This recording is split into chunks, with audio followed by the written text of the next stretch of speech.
గుంటూరులో విద్యా సంఘాలు నిరుద్యోగులతో నిర్వహించిన రౌండ్ టేబుల్ సమావేశంలో అధికార కూటమి ప్రభుత్వం ఉద్యోగ కల్పన కార్యక్రమాలను టీడీపీ నాయకులు ప్రశంసించారు. యువగలం పాదయాత్రలో ఇచ్చిన హామీల మేరకు వేలాది ఉద్యోగాలను భర్తీ చేస్తూ నిరుద్యోగులకు భరోసా కల్పిస్తున్నామని పేర్కొన్నారు.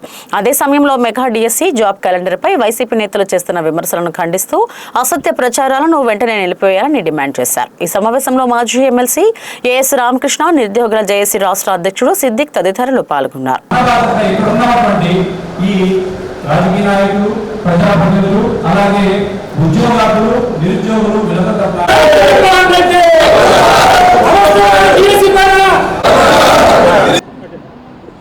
అందరికీ నమస్కారం.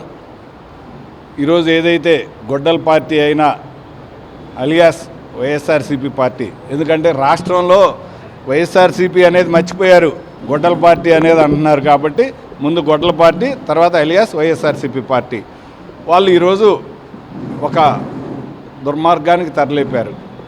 అమ్మ పెట్టనివ్వదు, అడుక్కు తిన్నవద్దు అన్నట్టు ఈరోజు వాళ్ళు ఎటు డిఎస్సీలు ఇవ్వాల. చంద్రబాబు గారు ముఖ్యమంత్రి అయిన తర్వాత లోకేష్ గారి చొరవతోటి పలు డిఎస్సీలు ఇవ్వటం జరిగింది. కానీ ఇక్కడికి ఒక మంట, అసూయ, కుళ్ళు, ద్వేషం అన్నీ వచ్చేసినాయి ఆటోమేటిక్గా. ఏంటయ్యా అంటే ప్రజలందరూ కూడా, నిరుద్యోగులందరూ కూడా, యువత అందరూ కూడా ఒక ఆశ ఏర్పడింది, ఈ ప్రభుత్వంలో మా అందరికి మంచి జరిగిందని. ఆ మంచి మీద నీళ్లు చల్లాలి. అదేంటయ్యా అంటే కుట్రకు తెరలేపారు. ఒక అనాలోచిత ఆరోపణలు, అవి నిజమా అబద్ధమా అనేది కూడా తెలియదు. ఒక బురద చల్లడం, అది వాళ్ళే కడుక్కుంటారు. మా వంతుగా మేము బురద తడతాం, కడుక్కోవాల్సిన బాధ్యత మీదే అన్నట్టు అన్నారు. కానీ అది ఈ గొడ్డల పార్టీకి ఎంత నష్టం చేస్తుందో అర్థం కావట్లా. ప్రజలు మొన్న ఒక ఆయన మాట్లాడుతున్నాడు, ఏంటంటే వెనకటి కాలంలో దేవతలు, రాక్షసులు ఉండేవాళ్ళంట. దేవతలు లోక కళ్యాణార్థం యజ్ఞ యాగాదులు చేస్తుంటే ఈ రాక్షసులు చెడగొట్టడానికి వాళ్ళ ప్రయత్నాలు వాళ్ళు అన్ని రకాలుగా చేస్తూ ఉంటారు. కానీ అంతిమంగా ఎవరు గెలుస్తారు? దేవతలే. అలాగనే వీళ్ళు చేసే ఈ వైఎస్ఆర్సీపీ అనే రాక్షసులు చేసే యుద్ధంలో అంతిమంగా గెలిచేది కూటమి ప్రభుత్వమే. మరొకసారి మేము ఒకటే చెప్తున్నాం, జగన్మోహన్ రెడ్డి వాళ్ళ తండ్రి సంపాదించిన అక్రమార్జనలతోటి ఆయన రాక్షసుడిగా రూపాంతరం చెందితే ఆయన ఒక పిల్ల దెయ్యాలను వదిలాడు ఈ రాష్ట్రంలో. భూతాలని, దెయ్యాలని, భూతాలని అవేంటంటే సాక్షి టీవీ, సాక్షి పేపరు. ఇవేంటి? వీటి పని ఏంటయ్యా అంటే స్వచ్ఛంగా ఉన్న దీంట్లో ఇదంటారు చూడండి, స్వచ్ఛమైన పాలలో ఒక విషపు చుక్క కలిపితే చాలని ఈరోజు రాష్ట్ర వ్యాప్తంగా నిరుద్యోగులందరూ, యువత అందరూ చాలా ఆనందంగా ఉంటే ఓర్చుకోలేక ఏదో జరిగిందని చెప్పి అంటున్నారు. ఎందుకంటే ఈరోజు ఆయనకు అలవాటే, పచ్చకావర్లోడికి లోకమంతా పచ్చగా ఊపడిద్దంట. ఆయనకి ఎటు 10th అప్పుల్లోనే పేపర్ లీక్ చేసిన ఘనచరిత్ర ఉంది. ఆయనకేంటి, నేను లీక్ చేశాను కాబట్టి ఇప్పుడు వీళ్ళు కూడా గవర్నమెంట్ కూడా లీక్ చేసింది అని ఒక దుష్ప్రచారంతో కనిపించిందో లేకపోతే కావాలని చేశాడో తెలియదు, ఒక దుష్ప్రచారం చేశాడు. దీనికి మూల్యం చెల్లించుకోబోతున్నాడు నిరుద్యోగుల రూపంలో.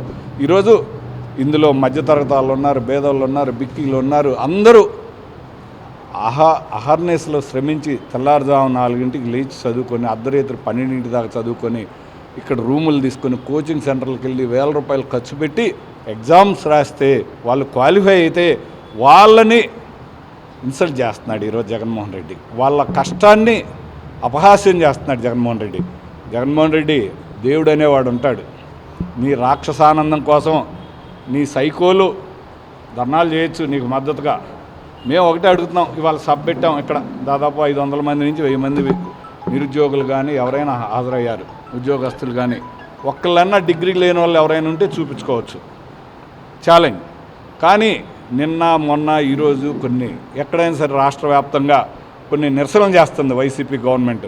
అందులో ఒక్క 5% కూడా డిగ్రీ పాస్ అయినోడు ఉండడు. సైకోలు, గంజాయి తాగే వాళ్ళు తప్పితే ఎవరు కూడా నికార్స్గా ఉండే యువత లేదు అందులో. ఏంటి దారుణం? ప్రజలు గమనించాలనుకుంటున్నారా? మేము ఒకటే చెప్తున్నాం, ఈరోజు ప్రజలందరూ కూడా ఏం మాట్లాడుకుంటున్నారో నీకు ఇంకా తెలియట్లేదు. జగన్మోహన్ రెడ్డి పొల్లన్న దెబ్బకే, అంటే ఫలాలున్న చెట్టుకే రాళ్ళ దెబ్బలు అనుకుంటున్నారు. ఎందుకంటే ఒక కాయ కాస్తేనే, ఒక ఫలం ఇస్తేనే రాళ్ళు వేసి కొడతా ఉంటారు. నీలాంటి మూర్ఖులందరూ కూడా అదే చేస్తున్నారని చెప్పి ప్రజలు మాట్లాడుకుంటున్నారు.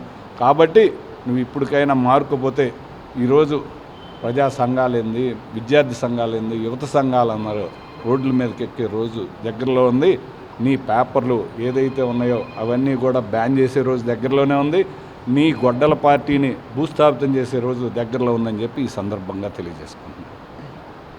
సిద్దిక్ నిరుద్యోగ జేఏసీ రాష్ట్ర కన్వీనర్.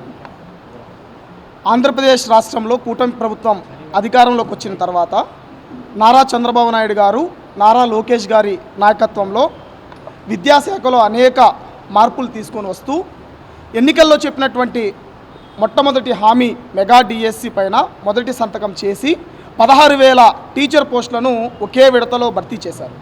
ఇది పూర్తిగా రాష్ట్ర చరిత్రలో కావచ్చు, దేశ చరిత్రలో ఒకేసారి 16,000 మంది టీచర్లకు వాళ్ళ తల్లిదండ్రులను కూర్చోబెట్టి వాళ్ళ యొక్క నియామక పత్రాలు అందించడం అనేది మన కనీవిని రీతిలో మన రాష్ట్రంలో ఎక్కడ జరగలేదు. కానీ కూటమి ప్రభుత్వంలో విద్యాశాఖ మంత్రి నారా లోకేష్ గారి నాయకత్వంలో ఆ విధంగా చేయడం జరిగింది. దాన్ని చూసి ఓర్వలేనటువంటి వైఎస్ఆర్ కాంగ్రెస్ పార్టీకి సంబంధించినటువంటి నాయకులు జగన్మోహన్ రెడ్డి కావాలని ఏదో అక్రమాలు జరిగిపోయాయి, పేపర్ లీకేజ్ అయిందనేటువంటి నిరాధారమైనటువంటి ఆరోపణలు చేస్తూ గుడ్డగాల్చి మొఖాన వేసినట్టు పేపర్ లీక్ అయింది, అక్రమాలు జరిగినాయని వేసేశారు. కానీ నేను ఛాలెంజ్ చేస్తున్నాను జగన్మోహన్ రెడ్డిని, వైఎస్ఆర్ కాంగ్రెస్ పార్టీకి సంబంధించి ఎక్కడన్నా క్వశ్చన్ పేపర్ లీక్ అయినట్టు ఒక ఆధారం ఉందా? ఒక్క క్వశ్చన్ పేపర్లో ఒక్క క్వశ్చన్ అయినా లీక్ అయినట్టు ఆధారం ఉందా? ఎక్కడా కూడా లేదు. కావాలని నిరుద్యోగుల్లో మంచి పేరు వస్తుంది, నిరుద్యోగుల్లో ఒక సానుభూతి కూటమి ప్రభుత్వం మీద ఉంది, మనల్ని ఓడించారు ఎన్నికల్లో అనేటువంటి ఈర్ష్యతోనే, కడుపుబ్బరంతోనే ఈ విధంగా చేస్తున్నారని చెప్పేసి మేము భావిస్తున్నాం. మీరు డిఎస్సి పైన ఇదే విధంగా కనుక ఆరోపణలు చేస్తే మాత్రం నిరుద్యోగులు వైఎస్ఆర్ కాంగ్రెస్ పార్టీకి సంబంధించిన నాయకులను ఎక్కడ కూడా రోడ్ల మీద తిరగనీయమని చెప్పేసి ఈ సందర్భంగా వాళ్ళని హెచ్చరిస్తున్నాను.